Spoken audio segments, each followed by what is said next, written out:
Okay, my name is Lynn Hamilton. We're going to go ahead and call the meeting to order now. This is the meeting of the Arizona Department of Agriculture Weights and Measures Services Division Advisory Council. So the meeting is now called to order. We'll go ahead and turn it over to Kevin for a roll call. All right. Good afternoon, everybody. Thank you for joining here in person and virtually.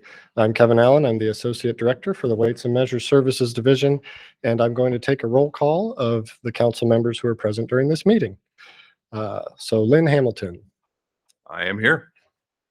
All right. Mark Ellery. Present. Michael Mathers. Present. Okay. Eric Edelin. Present. And Leah Siggety. Present.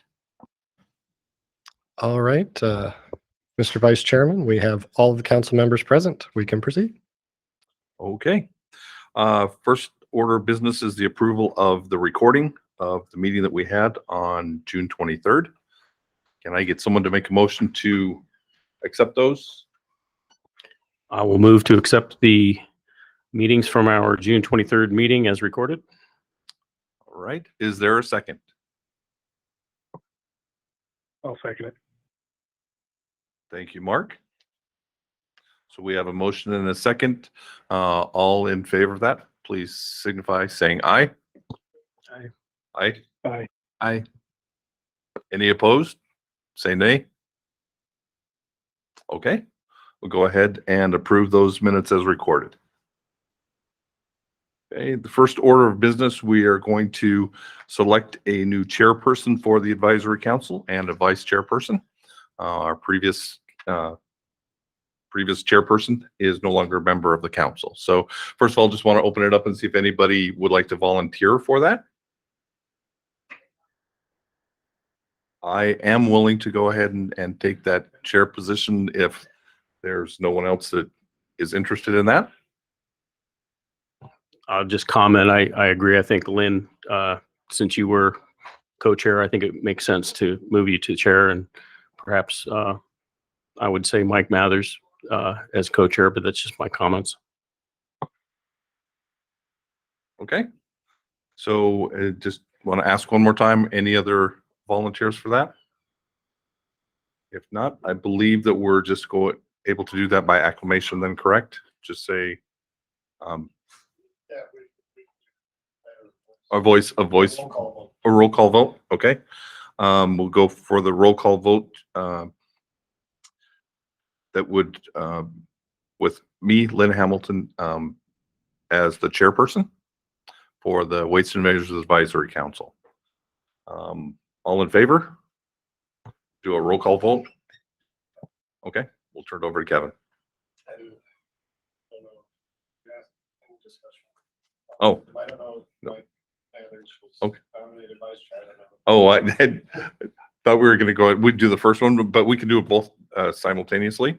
Yeah. It's okay. So maybe we'll just do one and then the other. Okay. Okay. So we're just figuring out some details there on the voting here, but we're going to do a roll call vote here. Lynn Hamilton has offered to serve as chairperson.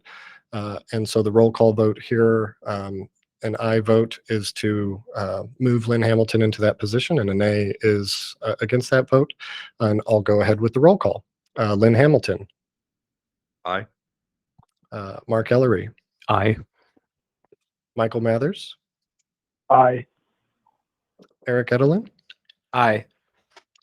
And Leah Siggety. Aye. All right, Mr. New Chairperson, sounds like the vote passes. All right. Thank you very much. Now on to the Vice Chairperson. I know Michael was suggested as the co-chair. Is there anybody else who would volunteer for that? And Michael, I guess we should ask you, would you be willing to go ahead and accept that that nomination? Sure. Okay. Is there anyone else? No? Then we'll go ahead and turn it back over to Kevin for a roll call vote for that.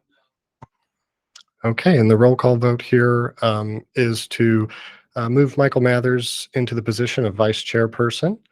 So an aye vote is for the vote and a nay vote against.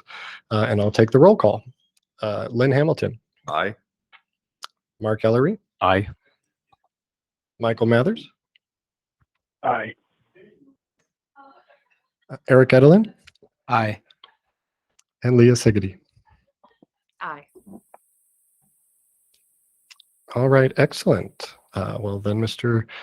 Chairperson, it sounds like Michael Mathers is our new vice chair. Okay, great. All right.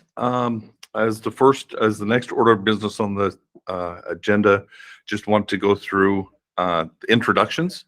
I'll go ahead and start that, just get a little bit about each one of us so we get to know each other a little bit better. So my name is Lynn Hamilton. I am representing the Albertsons companies. So we have the Albertsons and Safeway stores in the Arizona markets.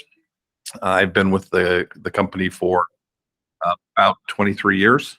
I work in the retail integrity part of the company, which is responsible for not only pricing of all the items within the store, but guaranteeing that weights are correct, expiration dates, all of those kind of fun things. Not only with the product in the store, but also the fuel centers that we operate in the same area. So I've worked with Kevin quite a bit over the time and really appreciate his support in what we've done and what we do to make things right for our customers. So that's me. So we'll just move around the group. Next one on your list. Sorry. Mark Ellery. Good to meet you all. My name is Mark. I'm an analytical chemist by training. Many years ago, I was a weights and measures person, then moved on to the energy office and the governor's office for energy policy. And for the last 16 years, I've been with CalJet, and CalJet is the major supplier of motor fuels to the state and region, as well as aviation gasoline. And I had the honor of chairing this group for the first couple of years. So that's why I just kind of pass things on to others. So thanks. Good to have you guys on board. All right, next one up is Mike Mathers. Mike Mathers. I work for Pilot Flying J, the group within that company called PFJ Energy. Manage all of our midstream and what we call our midstream and processing operations, which includes pipeline connected terminals, rail facilities, and ethanol plants, actually, transmix processing, rail fleet, DEF dilution plants, and a host of other things that we refer to as our midstream business. So glad to be here. I appreciate you guys including me, and I think these meetings are very productive. Thank you. All right, thank you, Mike. We'll move on to Eric. Good afternoon. It's a pleasure to be here. My name is Eric Edelin. I'm with Advantage Environmental West Test. We are a compliance testing company and registered service agency with the Department of Weights and Measures, as well as we do compliance testing for the underground storage tank division for the Arizona Department of Environmental Quality. So we do some of the like meter calibrations for volumetric calibrations for some of our customers. And then we perform the air quality testing with the Department of Weights and Measures, and then also the underground testing for the Department of Environmental Quality, ensuring that all of the underground tanks are in compliance, and checking for leaks and the leak detection systems, essentially. So I have been with the company for since I was in college, so almost 20 years now. And I've grown with the company. I've done, am a licensed tester myself. So hopefully can, bring some meaningful contributions from that side of the business, and with, contributions with the division. So I look forward to being here and hopefully offering some good insights from, the registered service agency point of view. All right, and last but not least, Leah. Hello, I'm Leah Siggety. I represent Cureleaf. It is a cannabis consuming and distribution and retail. So I'm director of operations. I've been there for 4 years. And in the state of Arizona, we have 5 operating facilities. And underneath our license as well, we have cultivations that include both greenhouse and indoor, as well as the retail spaces. So Weights and Measures has started to regulate some of our spaces, and we're really excited to be a part of these conversations. We work really closely with AZDHS, that's our regulatory council board, and we have a really great partnership with the people on that council board. So excited to represent Cureleaf and cannabis questions in general. It's a new market for everybody, so for us as well, and I'm excited to be a part of it. All right, thank you. Okay, great. Looks like we have an even wider variety of representatives here on the council as we have had in the past. So I know especially when the cannabis industry came on board, I know there were a whole lot of questions, and it sounds like we've got a lot of them worked through, and I'm sure that it will continue to go that way. Okay, now we'd like to turn some time over to Dina Benjamin, who is here to cover open meeting law training.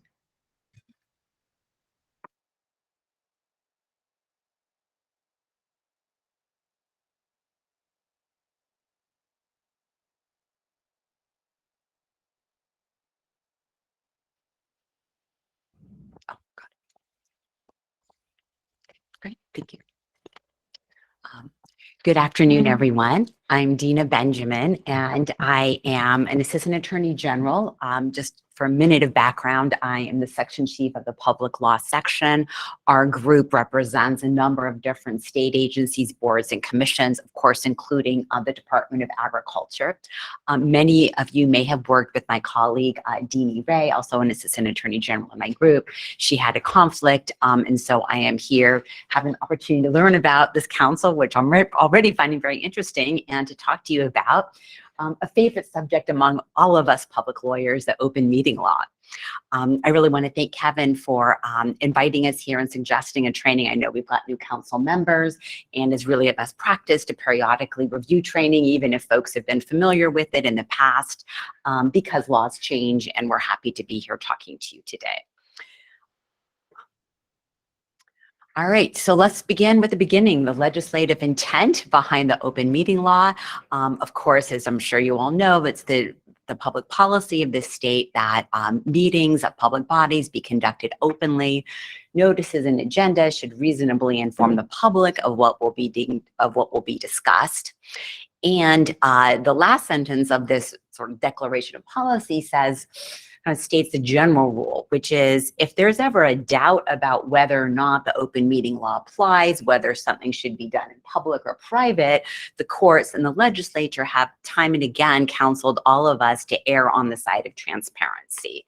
So that's always the touchstone in working through these issues. The open meeting law applies to public bodies. It's defined basically all types of subcommittees, special committees, advisory committees created by either the public body or by statute. And of course, the Weights and Measure Services Division Advisory Council is, by according to your originating statute, defined as a public body. There are lots of principles that come into play overall under the heading of transparency. But in my view, these are sort of the 3 main areas that most boards and councils deal with most often. The first rule is all legal action and discussion must occur in a public meeting, exactly as is occurring here this afternoon. All these discussions need to be in public, not in the, dark, smoke-filled room of days of ore, probably before any of our time, but we might have read about it. Secondly, the open meeting law really only gives creates transparency if the public is notified of when are you having a meeting, what's going to be discussed. So to enable public access and participation, notice is very important, and there's many rules around that. We'll discuss a few of them in more detail later. And finally, once you're in the meeting, there's things you can say and you can't say. Once you're in the meeting, the discussion really needs to be focused on those items that are listed on the agenda, and not other items if another topic does come up in conversation, as it sometimes does, because folks are not talking to each other before the public meeting. Then really the best practice is to say, okay, let's go ahead and discuss that additional topic that's not on the agenda at another meeting. We'll go ahead and agendize it and discuss that at a later time. So what is a meeting? It's a gathering in person or through technology of a quorum of the of council. In other words, the majority of the members of a board or council, and at which there's discussion or proposal or consideration of legal action that may be taken by that council or public body. The open meeting law, very importantly, initially, it was defined just in that first sentence. It's when people get together and have a discussion about board or council business. But it didn't take too long for the issue to arise that people were emailing each other. And how does that fit in? You typically think of a meeting as an in-person gathering. Well, through a number of attorney general's opinion, and ultimately the legislature adopted this by definition, is that meetings absolutely can occur through email. And in fact, that's an area that can be something that board members are going to really want to keep an eye out for. So for instance, a one-way electronic communication from one member of the board to a quorum of others proposing action is a violation of the open meeting law, even if no one responds. So that's one thing to take a look, to keep an eye out for. And again, if there's an exchange of electronic communications among members of a body that again are discussing sort of council business, that too can create a meeting, even if they're not all occurring in one big email chain. A quorum, which is sort of what triggers this definition of a meeting. A meeting is a discussion among a quorum, is the majority of the members of a board or council. You have 5 members, so three people are a quorum for purposes of this advisory council. The meeting definition, you noticed, also talks about, well, legal action. That is the kind of thing that's only supposed to be discussed in public. What's legal action? Basically, it's any discussion, decision about, it's a decision that a public body makes within the scope of its statutory authority.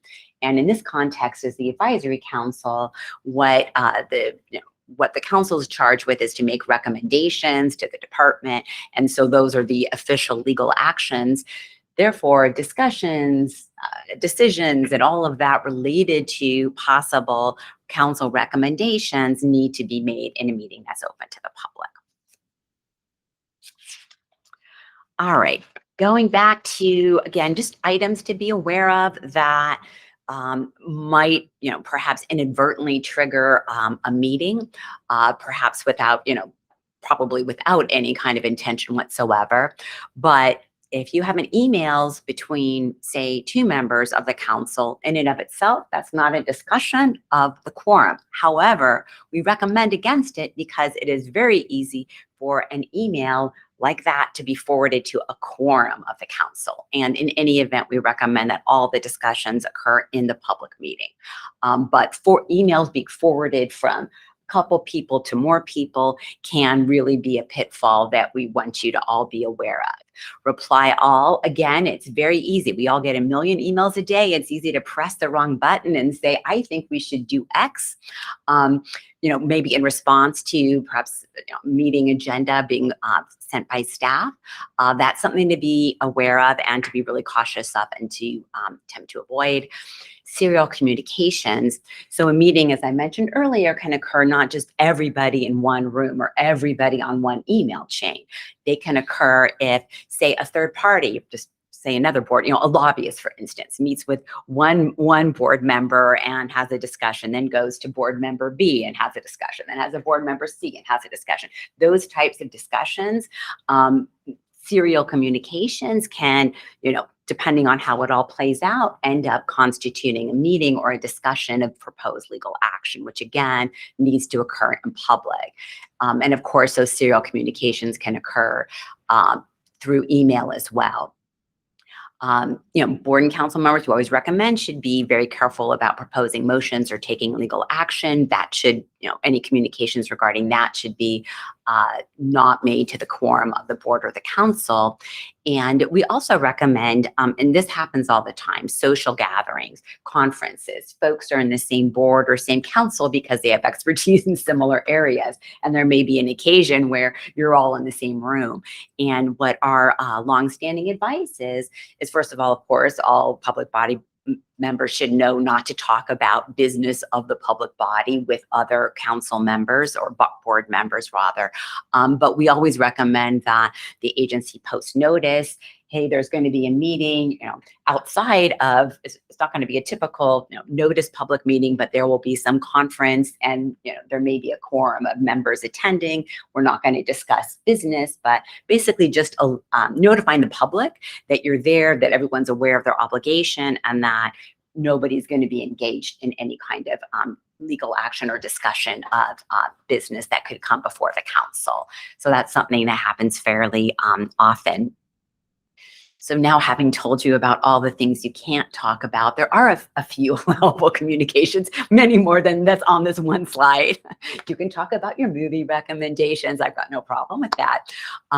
But again, kind of thinking about in the public setting, the open meeting law recognizes that, someone serving on a public body can express an opinion in public. You can write a letter to the editor. You can express that, through technological means. However, the opinion or the discussion can't be directed towards another board member, and it can't be a concerted plan to engage in collective discussion. So it just has to be a very generic statement and not specifically focused on matters that may come before the council. Of course, the open meeting law also permits staff members to send emails to council members with information, board packets, as I know we all regularly get. I think every public body works similarly, and certainly the paths, receiving the information without more is permissible. But once you have that kind of information, you have to be really careful not to inadvertently engage in an electronic meeting discussion. As mentioned before, one-on-one communications between a staff member and a council member are permissible, as long as we're not creating a situation where there's a serial set of meetings and outside of the public eye, there's a quorum or sharing of information. So those are all things to be aware of, but certainly staff can communicate with their council and board members, within the prescribed manner. So may I ask a question? Of course. All right, I have a question regarding the allowable communications, because the way that we typically decide when we're going to hold the next meeting, we check availability with the council members, is, I'll send an email saying, hey, these are proposed dates, respond back to me individually. And then, if you have any suggestions for the agenda item, I can put them on, but that's it. We don't have any other discussion outside of that. And that's part of the allowable communication. That's just a one-way discussion. Okay.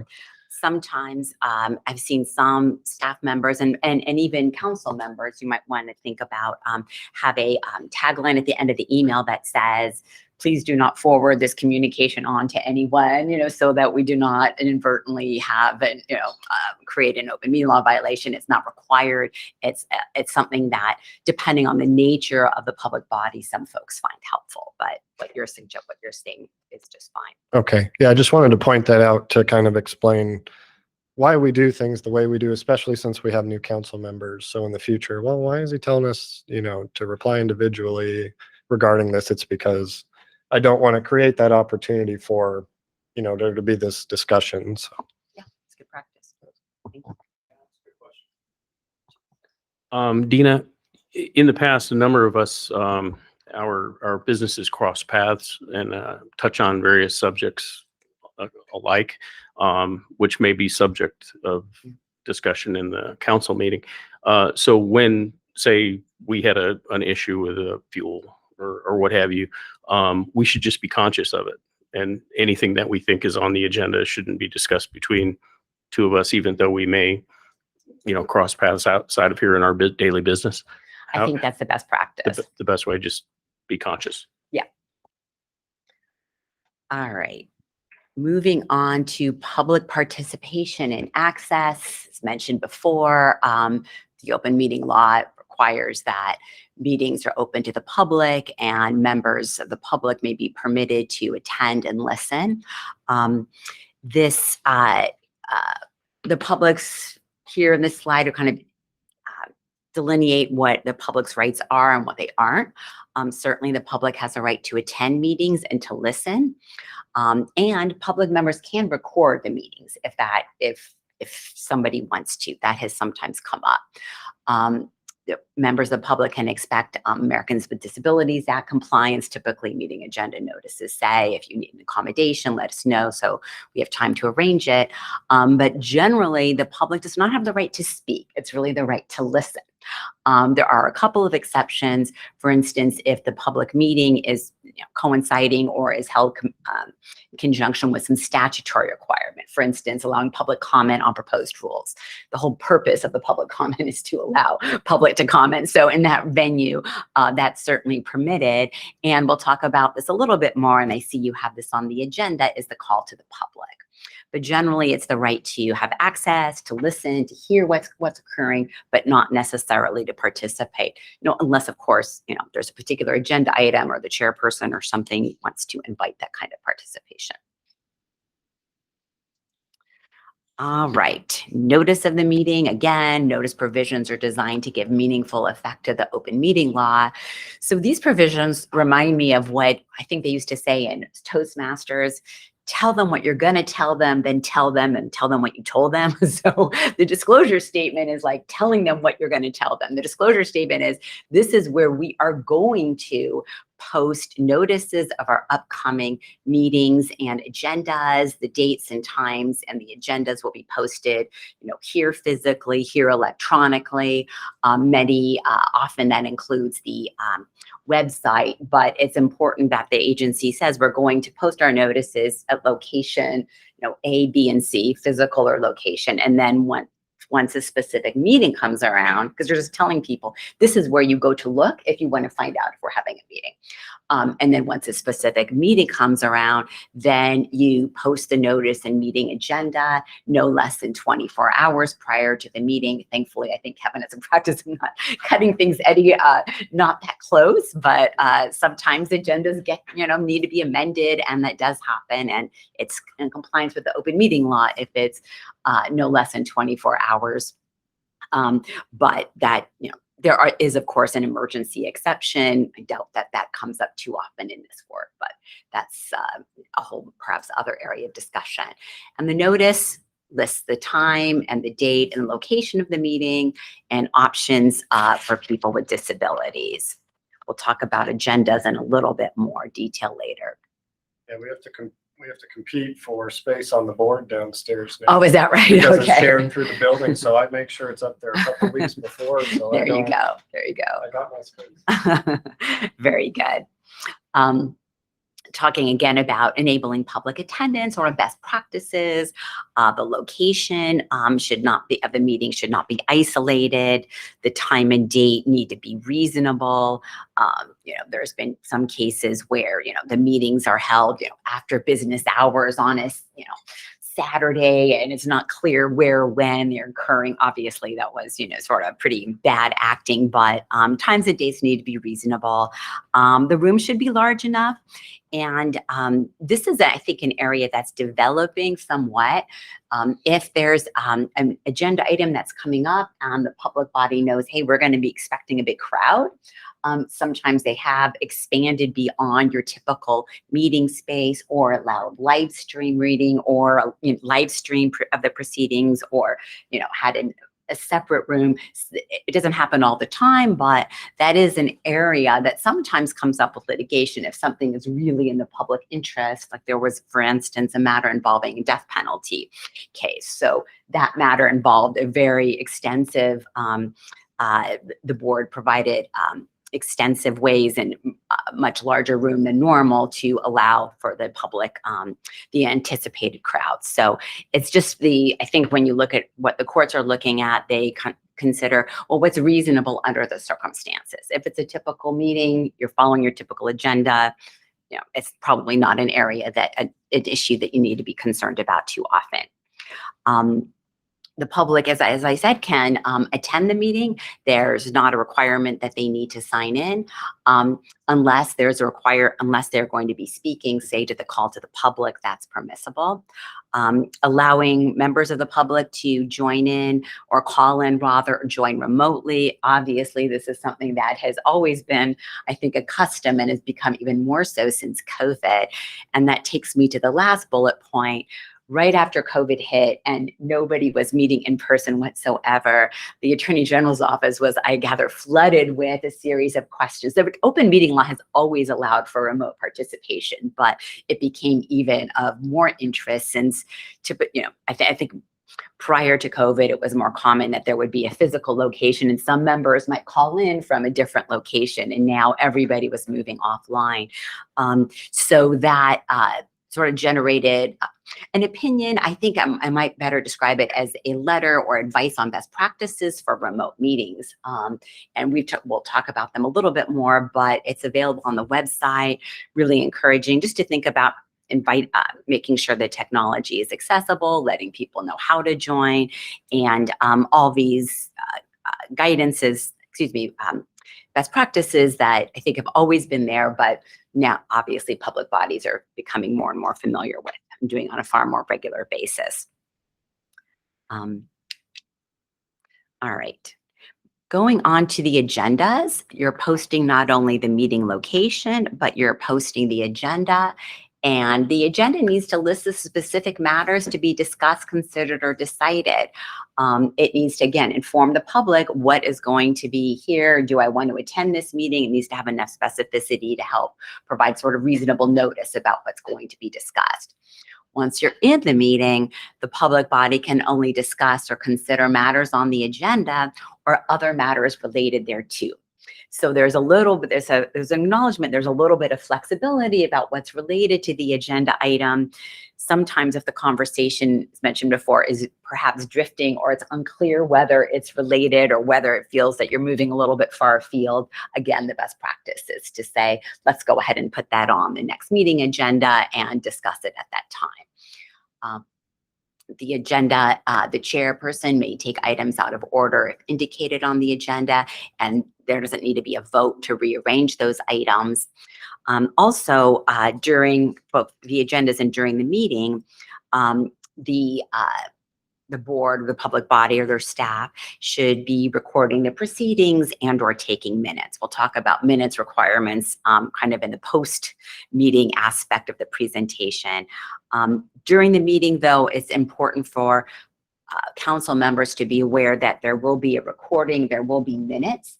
So it's, if you can identify yourself as a speaker, if it's not clear, especially if someone is perhaps calling in by phone, asking folks to identify who they are is helpful to ensuring that a recording of the meeting or written minutes indicate who's actually speaking.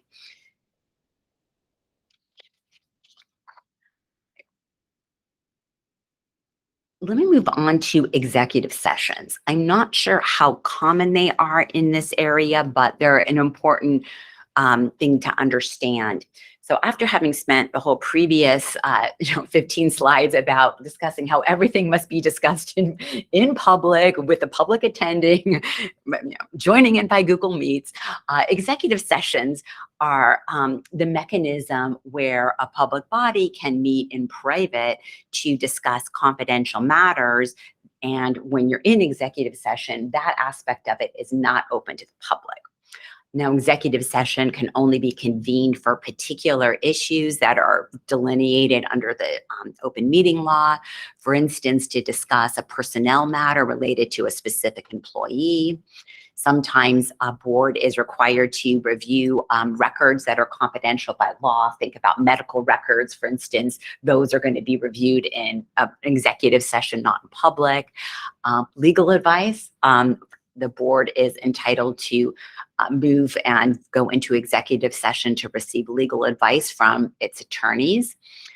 Executive sessions are also permitted for to give instructions to your attorneys in contract negotiations or litigation, for collective bargaining purposes, other types of negotiations. You'll see a lot of negotiations here.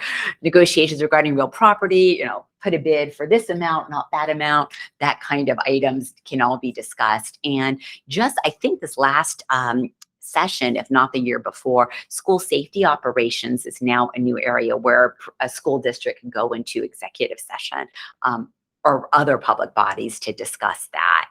So that is going to be, that part of the discussion will be closed to the public. If the executive session is planned, if you know you're going to need to go into, receive legal advice, say about pending litigation, you should note that on the agenda, just like you note anything else. And what's crucial in executive session is that the purpose of executive session is to gather information, but a public body cannot make decisions in executive session. You cannot vote. You cannot take straw votes. You can't plan your decisions. You can just receive the legal advice on the issue or review those confidential records, whatever it is. Then when you go back out to the public session, you then continue the discussion. What is the policy implications of whatever was discussed in executive session, and then take your vote out in public. So that's a very important distinction. Executive session minutes, executive sessions, since executive sessions are confidential, so too are the minutes. So those are kept separately, with a separate recording and or separate written notice, depending on the practice of the public body. And also at the beginning of the executive session, the public body, and sometimes it's the chairperson, sometimes it's council, must instruct the executive session attendees regarding confidentiality. So as important as it is to be discussing, like you were suggesting, your council business in a public meeting, it's equally as important to maintain confidentiality of executive session materials and discussions, rather. So one more on executive session. The people who may attend are individuals whose presences are reasonably necessary for the council to carry out its responsibilities. Of course, it will be the members of the board or council. Key staff members may attend, sometimes for limited purposes to get information. Staff person to take minutes, and board's legal counsel are typically included. And I mentioned before this statement about confidentiality, and what that's stated here at the bottom of this particular slide. The minutes or discussions shall be kept confidential except for other members of the public body, officers, employees who are the subject of discussion.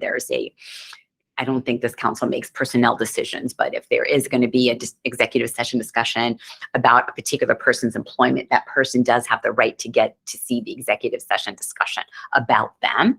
The auditor general, county attorney, or attorney general when investigating.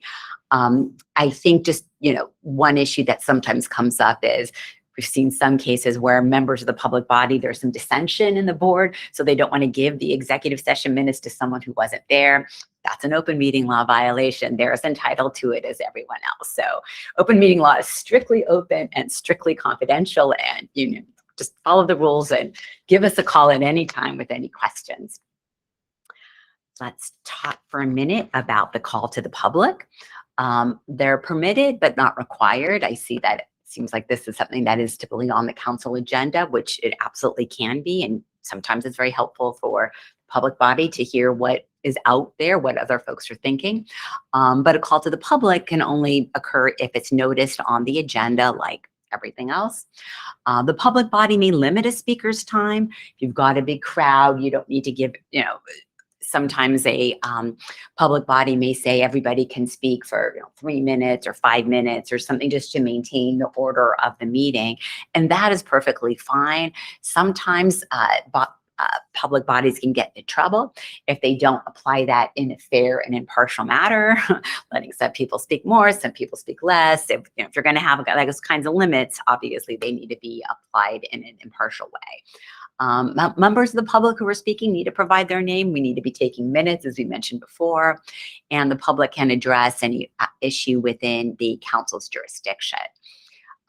Because the public call to the public is generally bringing up items that are not on the agenda, And as we know, that board members can only discuss discuss matters that are specifically noticed on the agenda in response to something that comes up from the call of the public, a different issue, something new, or it's not already agendized.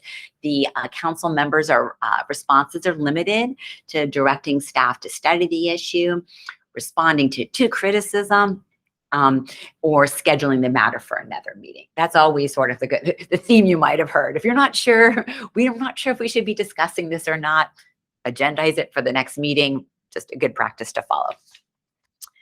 All right, let's talk about minutes. Minutes can be, the minutes will include the date, time, and place of meeting, who was present, a general description of the matters considered, and description of legal actions discussed, taken, including a record of how each member voted. If you're taking a specific vote, the best practice can be roll call votes, especially if it's not especially clear on how that might occur during the meeting. Who proposed and seconded the motion, that should be in the minutes. And of course, folks who are addressing the board or their statements. Something that has come up is, and to be aware of, again, I think the council is very much on top of this, but under the open meeting law, a draft of the written minutes or a recording of the meeting needs to be available for public inspection 3 working days after the meeting. Some public bodies prepare written minutes, and I think sometimes there's been a concern, well, we can't provide written minutes to a member of the public because they haven't been approved yet by the board. It's only been 3 days, our meeting is until next month. How are we supposed to do that? For public bodies that do maintain written minutes, the recommendation is just to indicate that they're draft minutes, and so that you're fulfilling the obligation that those minutes be available to the public.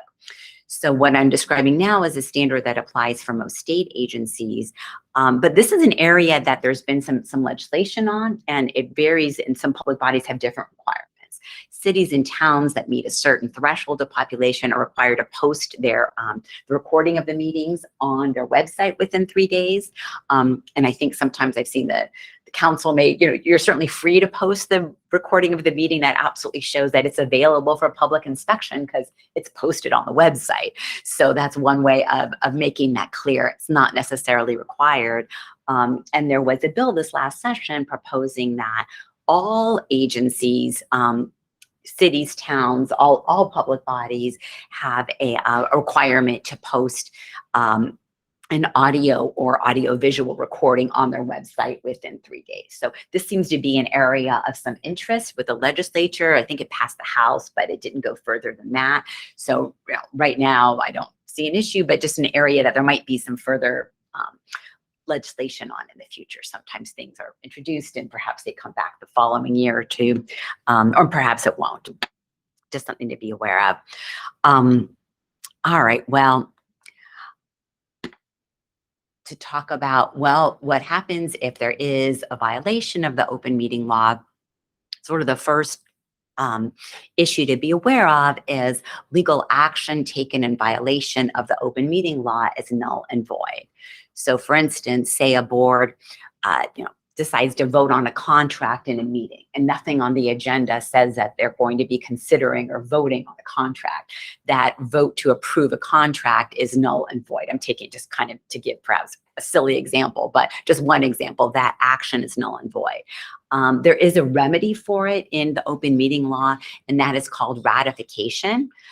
So within 30 days of the public body discovering a mistake or an issue, the public body can then say, okay, we're basically going to have a do-over. We're going to ratify that action. We're going to renotice it, tell the public we are going to be taking a vote on this issue and letting people know that that's occurring. And then you can ratify the action through a subsequent vote. If there are concerns about open meeting laws, the Attorney General, folks, there's a method for members of the public to file open meeting law complaints. That can lead to an investigation by the Attorney General or the county attorney.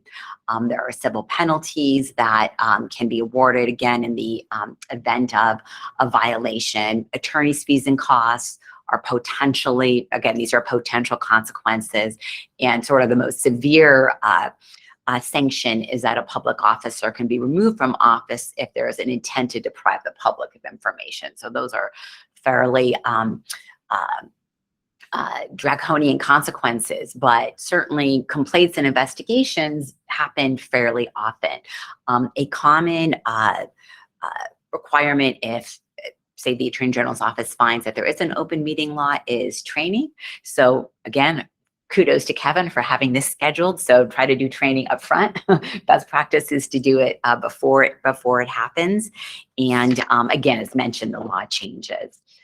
So just so you know, there are many resources available.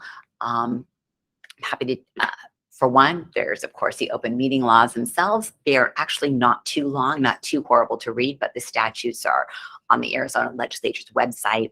I really want to focus and encourage, especially from perhaps the new council members who may not be aware, the Arizona Agency Handbook is a publication that the Attorney General's office puts out, and it periodically updates. It is an excellent resource. It is written for clients, for client agencies.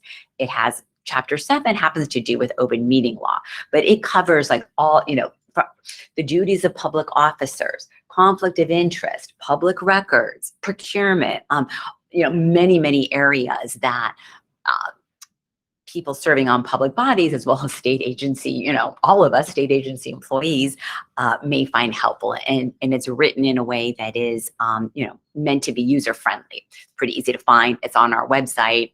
Just type in agency handbook. And of course, our office, the Attorney General's office, Jeannie Ray is the regularly assigned Assistant Attorney General. I'm here as well, and we're always happy to either talk to Kevin or answer any specific questions that you have. That is really part of our job, and we're more than happy to do that. So let me ask if there are any questions now that anybody would like to raise. Yeah. On that note, if one of us does have a question, should it be best to go through Kevin to get to you or direct to you? Probably, because most likely it's going to be something that might relate to that. I think that would probably be the best way of doing that. As well.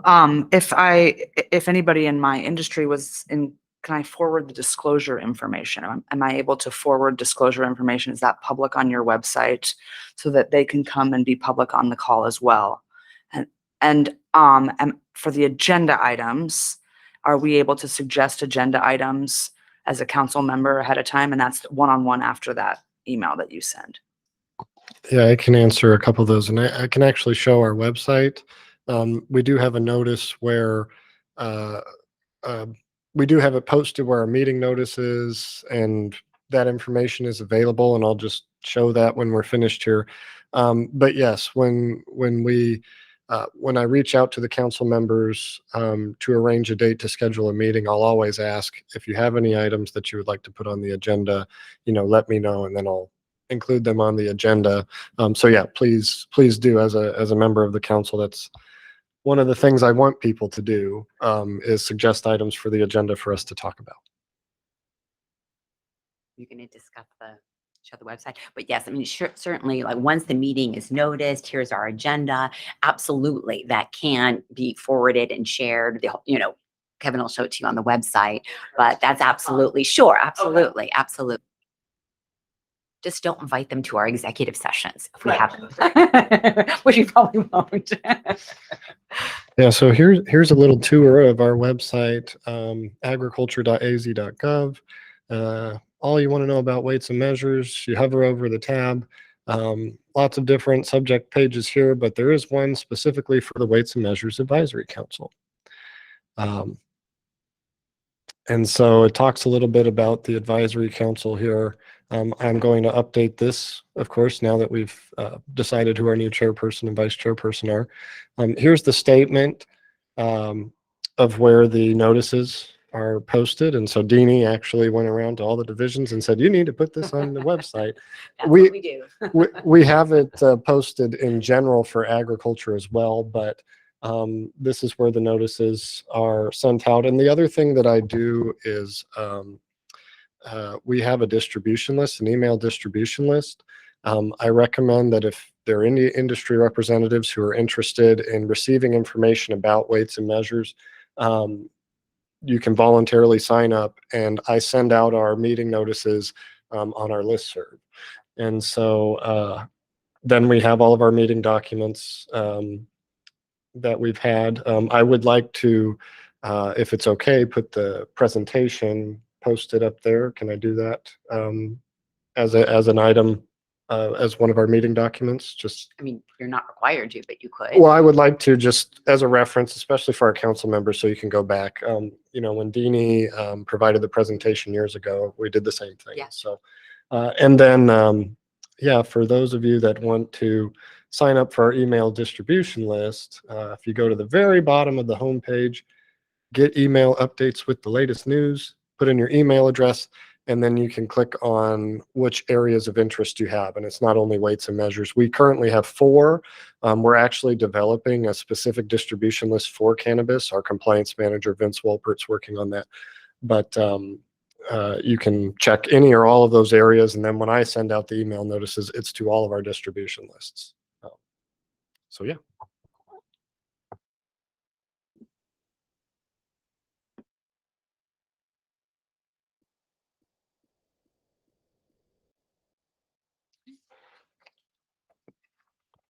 Okay, was that everything that you had for us? That's what I have. Unless All there's right, any other perfect. Well, questions.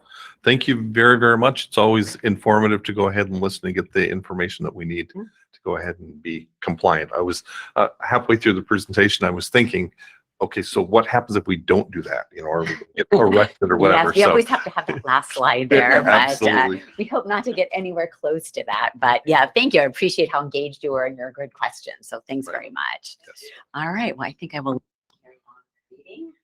All right, Okay, thank you very much. Nice meeting you all. thank you. Okay, the next thing on the agenda is the overview of the risk-based inspection plan. And Kevin's been working on that, and we're going to go ahead and turn the time over to him to get everybody up to speed on that. Yes, and for our new council members, I'll give a little bit of background. Try to adjust my microphone there. So the background here before I show what we've done. Oh gosh, it's been a couple of years now, but the Auditor General, they did a review of our key regulatory responsibilities, and one of the findings that came up was that Weights and Measures was not conducting a risk-based inspection approach. And so one of the recommendations that we were required to respond to was development of a risk-based inspection approach. Where are we going to do that? And basically, the answer to that question was we didn't have a choice. So we've since worked with the Weights and Measures Advisory Council to develop the risk-based inspection approach. We only have a limited number of staff resources. We have 14 inspector positions for the entire state. We have 2 compliance officers and then 2 compliance managers. The compliance officers, historically, we had them assigned to a specific inspection district. But going forward, they're no longer assigned to an inspection district, and they're focused mainly on coaching and development of our inspectors, because we've identified areas such as consistency in inspection documentation, enforcement action, and so on, that's needed within our division. And so our compliance officers are focusing more along that. And then the role of our compliance managers really is to oversee those inspection programs. Are they working? Are there any compliance issues that we need to address either one-on-one with a particular company or regulated party or with the industry as a whole? And so that's kind of how things have been restructured in Weights and Measures since I've been associate director, and the risk-based inspection approach has been developed to align with that. And initially, what the advisory council we worked on were risk factors, which that's changed a little bit, and I'll explain the reason why when we get there. But risk factors, and then figuring out basically, you have X number of resources. How many inspections are you going to do in each of your different compliance programs? And we have about 17 different inspection categories that we manage. And so it's a real challenge. Historically, we've been very heavy on motor fuel dispensers, retail scales in grocery stores and large retail facilities, motor fuel quality, gasoline vapor recovery, and so on. But our regulatory purview goes well beyond that. And so we want to make sure everybody's getting fair consideration. And one of the ways to do that is to assess them by risk. So I'm going to share what we've developed, and it's changed since the last time we've looked at it as an advisory council, but I'll go through and explain how it works and our implementation. We're actually starting to implement it right now. I have one screen to share. There we go. All right, and this is all going to look very complicated. It's a lot of numbers, it's a lot of data, but I'll explain basically how it works. So initially, we worked with the advisory council and we identified multiple risk factors that were going to be prioritized in this risk-based inspection plan. And those risk factors were narrowed down initially to 8 risk factors. And those 8 risk factors made this risk-based inspection plan extremely complex, more so than what you see here. And when we looked at them, we realized that they all related mainly to one thing, and that's the compliance rate. So a compliance rate is generated in our system basically if the inspection or the device is marked as a pass, then it doesn't count against the compliance rate. If there's any violation recorded, it counts against the compliance rate. And one of the things that we're looking to do is expand on the compliance rate a little bit more by categorizing the different types of violations, such as something that might be detrimental, a scale or a fuel dispenser, with a measurement that's detrimental to the consumer, for instance, or something, a vapor recovery test that does not pass, a detriment that's to the environment, or cleaner burning gasoline. Those would be detrimental violations. And then we have the more technical violations. Oh, your diesel nozzle is supposed to be green, your scale's supposed to be level, your different violations of that nature that might not have as much of an influence on the risk-based approach as another type of violation. But basically what we did to simplify things and make it easier on our team while we feel maintaining the same intent of the risk factors is we're just focused on the compliance rate. And so each inspection category, our database tracks the compliance rates, and we can pull a report and it'll basically produce a percentage that says this category, the compliance rate is 93%, meaning 93% of the time the inspections pass or the devices pass inspection. And so what I've done with that here, if we look at the risk data, is I've taken those compliance rates and converted them into a risk score. Basically, I subtracted them from 100 so that I could get the low compliance rates on top with the bigger numbers, which would then go in to influence our risk score here. So the risk scores are developed in the categories, and then it basically calculates the number of inspections that we need to do based on the prioritization of the risk score. So the higher the risk score, the more inspections that need to be done. And it's figuring that out based on historical data that we have from our inspections. How many inspections do we complete in a year? How long does it take to do an inspection? How many staff do we have to complete an inspection? And how much time when they're working do they actually work on inspections? And so all of that data is computed together.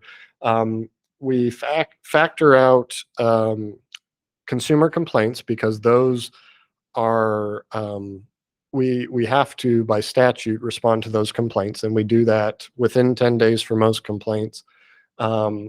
And then our re-inspections, which is risk-based in itself, because if we're doing a re-inspection, that means we found a violation. We need to go back and take another look to either follow up on an issue or ensure compliance. So like one of the most common examples of re-inspections is when we do a price verification inspection. So we're in the stores checking the accuracy of the prices posted on the shelves, scanned at the register. If that inspection does not pass, they have more than one overcharge, we'll go back and do a re-inspection to ensure compliance, and those re-inspections continue to occur until the location achieves compliance in that area. So those are factored out, and basically we set those aside and say, well, we do need time for complaints, we need time for re-inspections. So separate that out from our risk-based approach, or deduct that from the number of work hours that we have total for our staff. And so then it goes down, and the numbers here are going to look different because originally it was based on an annual number of inspections. What we've realized that we need to do in certain categories that we haven't focused on a lot historically, and they're down here at the end. Timing devices, for instance, which are anything from laundry dryers to air and water meters to car wash timers. We haven't done a lot of inspections in those. Counting devices, linear measuring, public weighmaster, some of these categories down at the end here. And so what we've realized would need to happen on an ongoing basis and initially is you need to do a sample of those inspections to generate an accurate compliance rate.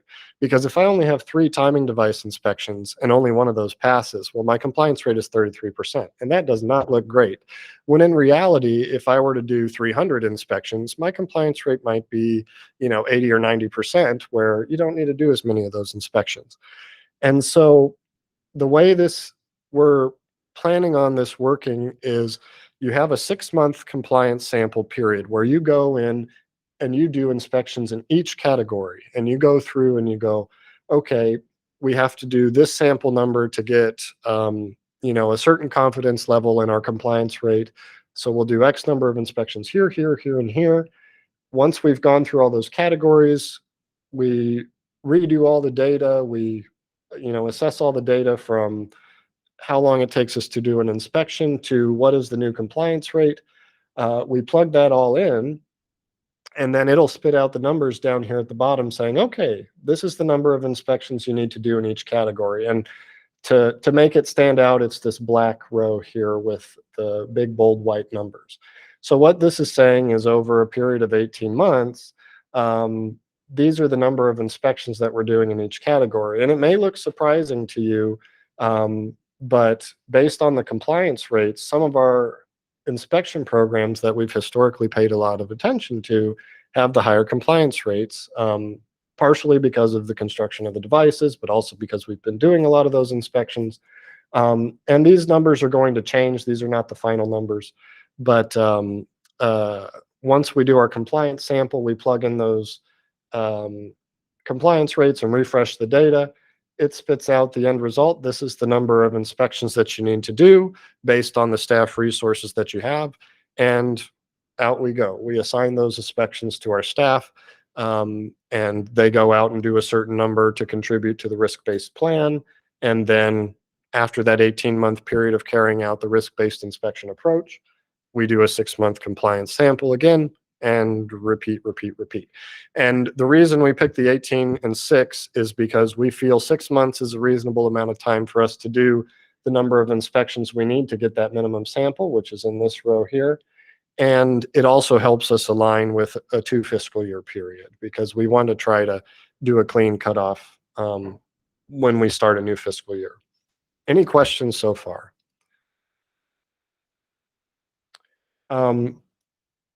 One of the things down here, if we were to add another inspector, for instance, I put in the number here, let's say, okay, I got another rural inspector, which we have a position open right now. I would love to have another rural inspector.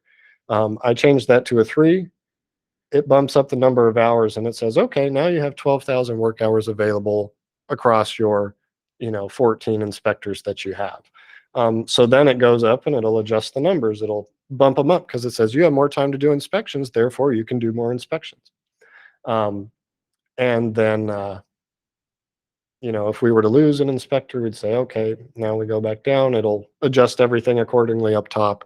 And this is useful. Not only it makes it easy when we add a person, but we can also, if somebody were to come to us and say, well, you need to do these inspections every so often, or you need to do all of your inspections every so often, we can use this data to say, okay, well, then you need to give us X number of people, because this is the work hours we have available. And one of the surprising things when I went through this data, which I shared in our last meeting, was that 49% of the time our inspectors are conducting inspections. And people might think, well, that's pretty outrageous because, an inspector, their job is to do inspections. So what are they doing that 51% of the remaining amount of time? Well, because we only have 14 inspectors, actually 13 right now, a lot of that is just travel time. It's windshield time. Our state is huge geographically.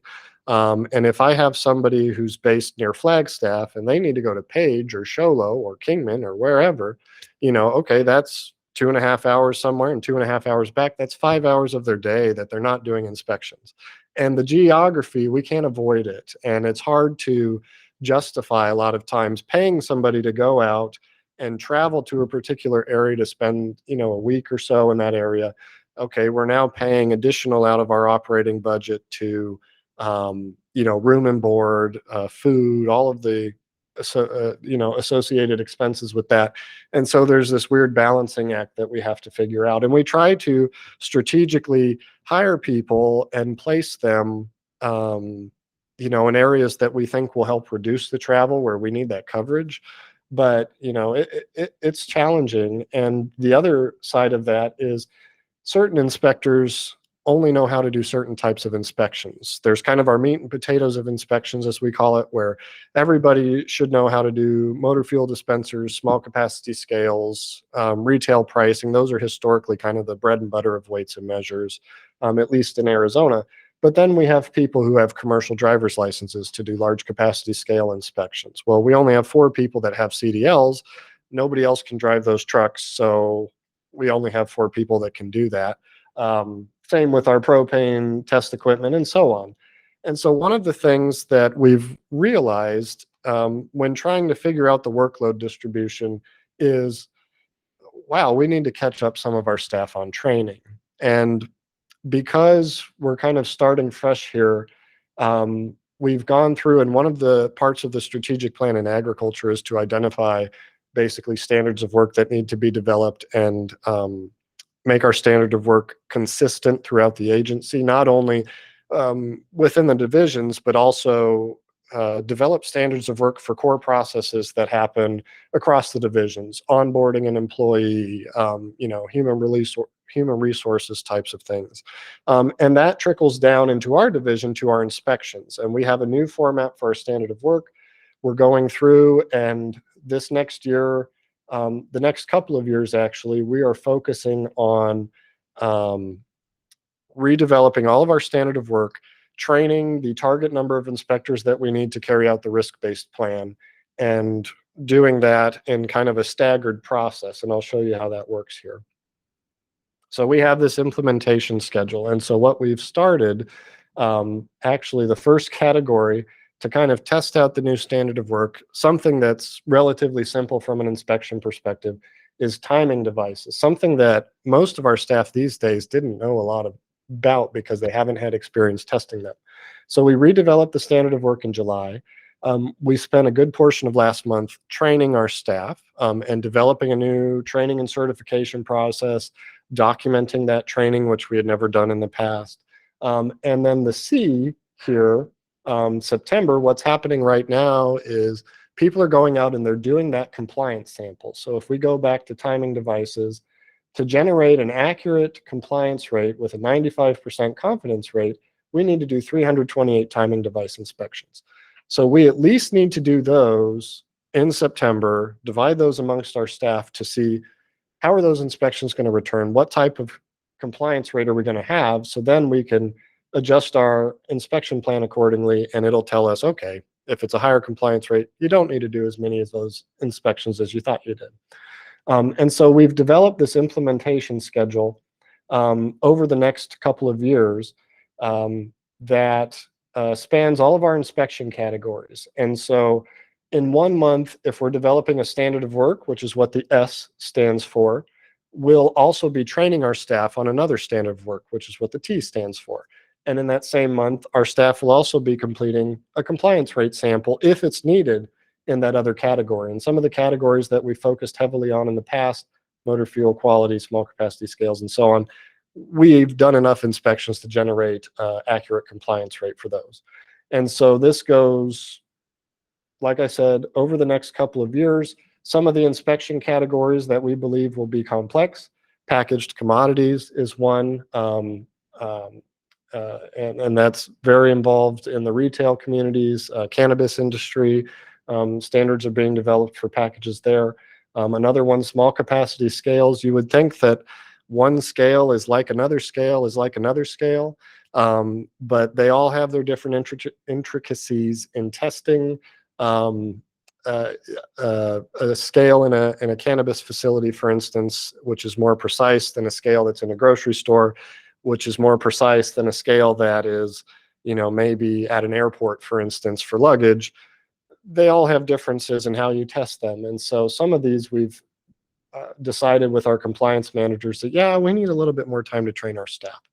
So that's kind of where we're at right now. And we have a metric on our agency scorecard that's basically the percentage of inspections that have the target number of inspectors trained.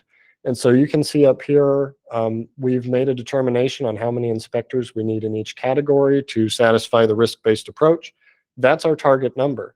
And so each month that we have to train people, our target is to get, okay, when we get to October, I need to make sure that those 4 people go through our propane inspection training, which means, review the standard of work, field training. We have certification exams that we're developing for each of our inspection categories now, going through that whole process so that the following month they can go out and do a compliance sample if needed, or they can carry out the risk-based plan when it goes forward. So that's where we're at with the risk-based inspection approach. It's come a long way because we've realized we're at a point where we need to get it implemented, and the first step of that is the compliance sample. This month, we worked on our response to the Auditor General, basically saying, what you asked us to do, we're now doing that. Here's the evidence of that, and this is our plan going forward. And so that's where we're at, and we'll see what the Auditor General says. I'm curious to see if there's any feedback from our advisory council. But I'm happy to go into more detail on specific areas if needed, but that's it in a very big nutshell. So any questions? Yeah. One question for you. So I'm assuming that these things are being done at the same time that you're continuing audits and compliance inspections that are going on as well. So that's not the only thing that's going on in August. Is we're developing the SOW for motor fuel dispensers, but you're also out there and they're doing the 49% of their time that they're actually inspecting other things. Yeah, that's correct. So for the time being, we're continuing on with conducting inspections as we have been. And this past year, given the increase in costs of different items from motor fuels to groceries and everything in between, a lot of our attention has been focused on responding to consumer complaints and addressing those compliance issues that are identified. Retail price accuracy in particular has been one category where we've had challenges in compliance with certain regulated parties that we're working to address. So a lot of attention and inspections have been focused there. And then the example that I'll give you again, we have one person up north who's based closer to Ash Fork.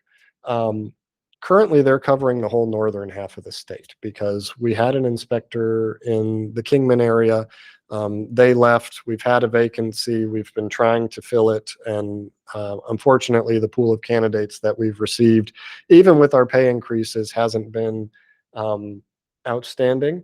And so that inspector in particular, all they're doing is a complaint comes in, they drive to Sholo and go respond to that complaint. And if they can do anything else in that same day, great.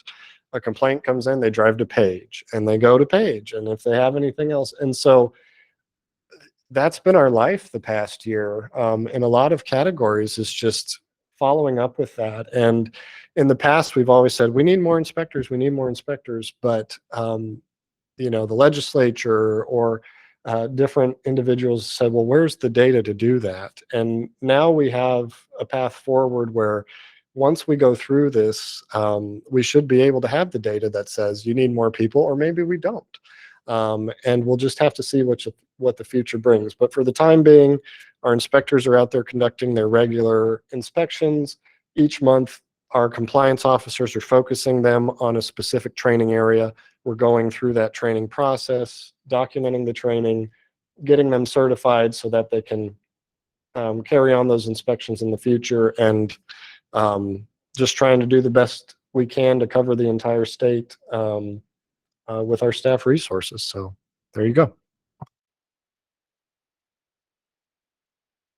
Okay, great. Were there any other questions before we move on to the next agenda item? No? Okay. Back to Kevin again, as far as the update on the rulemaking. Yes, so the update is fairly brief. Basically on August 30th, we held our oral proceeding here in this room for our proposed rule that was published with the Secretary of State back at the end of July. We received 6 written comments that we're working on a response to. And then our plan is to proceed with the rulemaking process. The next step is basically to prepare our rules package for the Governor's Regulatory Review Council.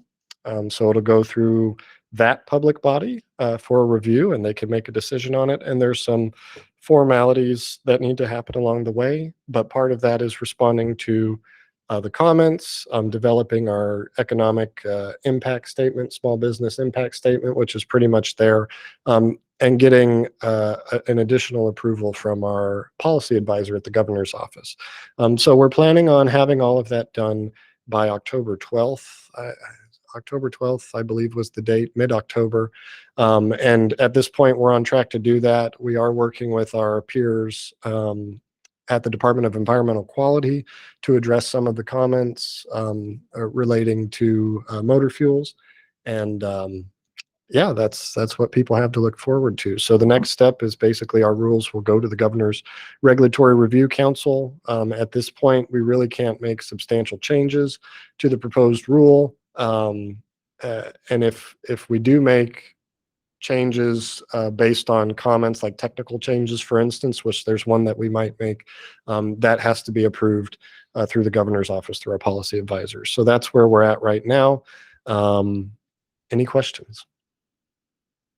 There wouldn't be anything that we were involved in that piece as the advisory council?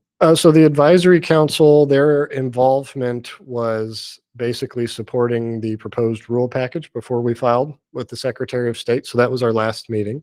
And so now that that's done, and we had to go through the Agriculture Advisory Council too, and we received support from both of those councils.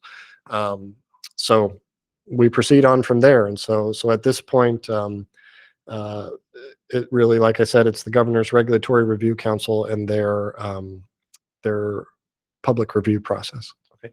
Did you have a question? Yeah, real quick, Kevin. Unfortunately, I don't think I made the August 30th. So where can I see those comments, the 6 comments, and also the draft as it stands right now? So the comments, they'll be included in our notice of final rulemaking, I believe, is the next place that the comments get published. So basically that goes toward the Governor's Regulatory Review Council. And so when the rule package is presented to them, and I'm just looking at my flow chart, my icons are all disorganized on this computer when I don't have it plugged into my docking station. Let's see, where is it? Regular rulemaking flow chart.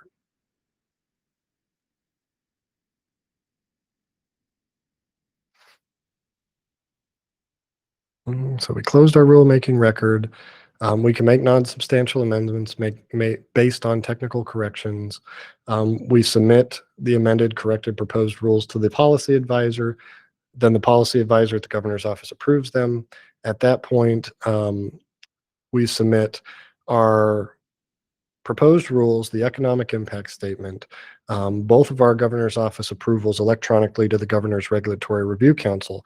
And during that point in time, there's a separate 30-day public comment period for the Governor's Regulatory Review Council to basically review the proposed rule. So it's the same type of thing that we had with our proposed rule and the oral proceeding there. It just happens with the Governor's Regulatory Review Council. So that will happen again. And I'll be honest with you at this point, I need to double check on how that's filed with the Governor's Regulatory Review Council, if that still happens through the Secretary of State or not. But there will be another chance basically for everybody to look at the proposed rule. It'll include the comments when it goes to GERC. And then there's that 30-day public comment period that a notice will be provided to the public on when that starts and when the close of record occurs. And I believe that's done through GERC. I believe that's like we did our oral proceeding notice for our rulemaking, and we sent it out through the publication through the Secretary of State. The same thing happens with GERC that way. So, yes. And then just one other question. I didn't mention the SIP. How is that proceeding? And then corollary, are we talking early next year, essentially? That's still the goal, is to have the final rulemaking completed by the end of the year, December The end 31st. of this year? Yeah. And as far as the state implementation plan, that's some of the things we're working to address with the Department of Environmental Quality. So I really don't have information on that right now because we haven't made a complete decision with ADEQ yet. We're supposed to meet with them again soon. So yeah, I'll have more information in the future, but for right now, I don't have a definite answer for you. Okay. Well, almost the last agenda item was the WMSD updates. And Mr. Chairman, I wasn't sure if Mike Mathers had any comment, or I heard something on the screen. I don't know. No, sorry. Okay. I was just moving things around on my desk. I apologize. No worries. Okay, weights and measures update. It's pretty simple right now. Our big update that I showed you was the risk-based inspection plan. We still have a position open in Northern Arizona. We've moved it around. It was originally in Flagstaff, then we tried Holbrook, and we're thinking about reposting the position in at Flagstaff again, hopefully to get somebody hired up there. And our big focus right now, like I said, is the risk-based inspection plan, just going through and training our staff and developing that. Other than that, we're looking to, originally we were supposedly going to get funding for a new scale truck this fiscal year. That funding fell through. Unfortunately, we were kind of promised funding that didn't happen. So we're doing that budget request again with the governor's office, the Office of Strategic Planning and Budgeting. And so we're looking to get that funding for fiscal year 24.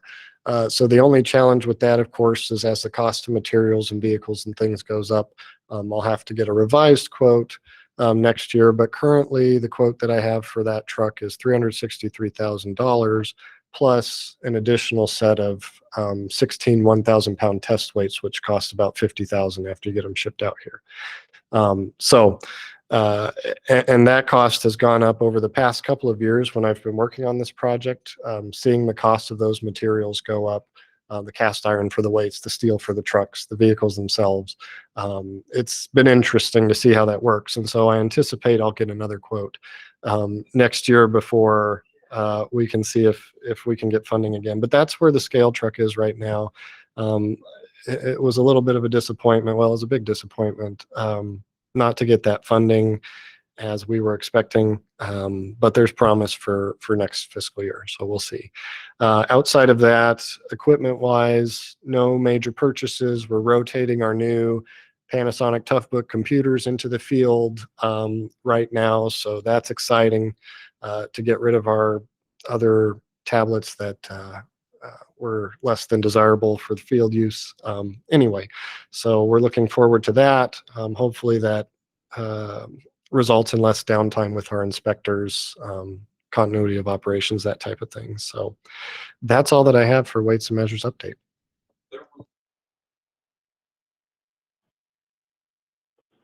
Pursuant to Mark Ellery's question earlier on the SIP update, I'm trying to recall, E85 was going to be a proposed product for Maricopa County for the CBG covered area in that SIP update.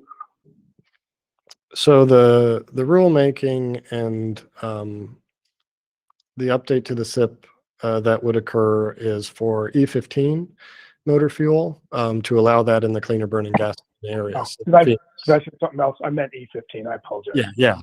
So yeah, we're still proceeding with that at this point. And was that determined that E15, the E15 blend would need to contain Azerbob as the base, as the Bob gasoline in there, or has there been any testing to determine if conventional was an option in that case? I'm just curious.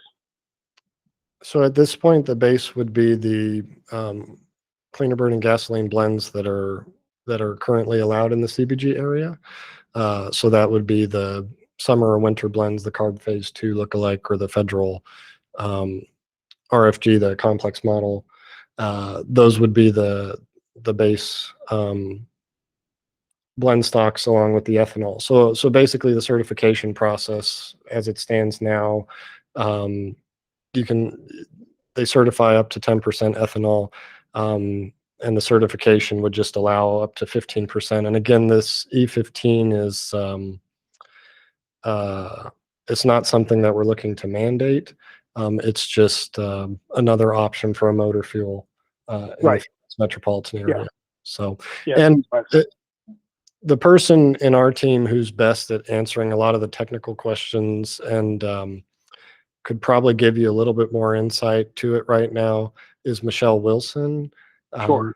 And you can always reach out to Michelle or myself, and we can address some of those individual questions, because we want to be as transparent as possible in this rulemaking process. And I felt like we have done that with our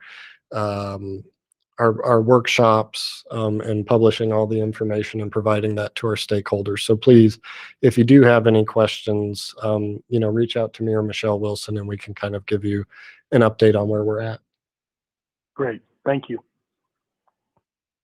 Okay, and then before I was on mute, you had mentioned one time that there's talk about building a new facility for metrology or something, right? Yes, yeah, that's a dream of mine, is to get a new facility. And we did have discussions with the Department of Administration, who manages our facilities, about what that would involve. And basically at this point, they thought about, well, could you occupy a space here on the Capitol Mall area that already exists?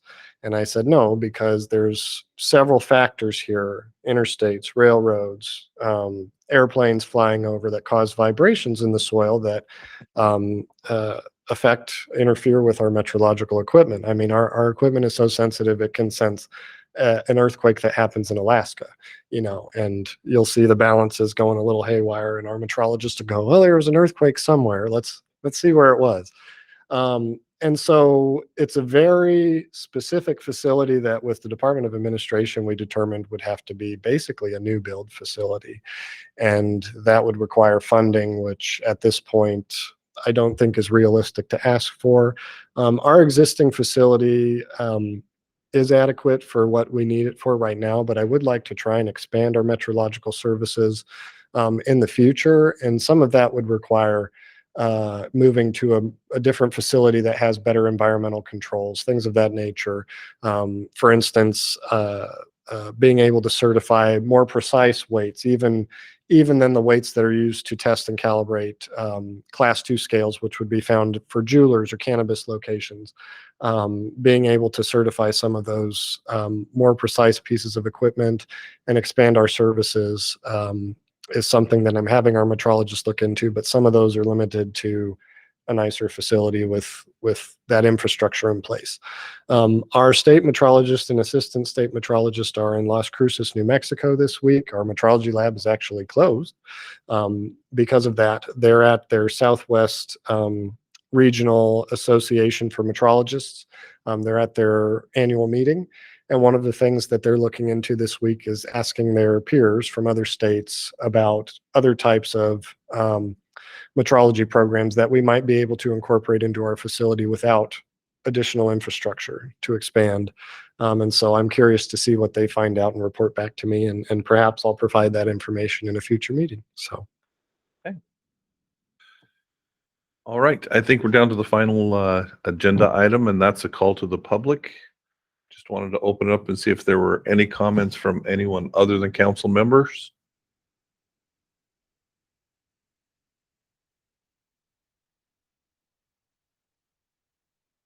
Okay. I think that we've gone through the agenda. Is there anything else that anyone wanted to bring up? Okay, again, we get to the point where we say, as far as our next meeting, we're still looking at a quarterly meeting for the most part. As Kevin mentioned during the call, he usually sends out a notification that says we have these dates open, this time within those, and just to be compliant with the open meeting rules that we just heard about, just make sure you respond back to him with your availability, and he does a great job about letting us know when and where we need to be. So with that, I think that was everything we need to discuss today. Is there a motion to close the meeting? I move to adjourn. Okay, adjourn the meeting. Do we have a second? And just for the record, this is one of the things that we used to do, but we don't have to make a motion to adjourn the meeting. So we can actually, you can actually, as the chairperson, just say, we're done. We're done. No. All right. Thank you all for your attendance today. It's great to have a couple new people on the council, and look forward to some different perspectives and some different things that we're looking for. Thank you, everybody. Bye.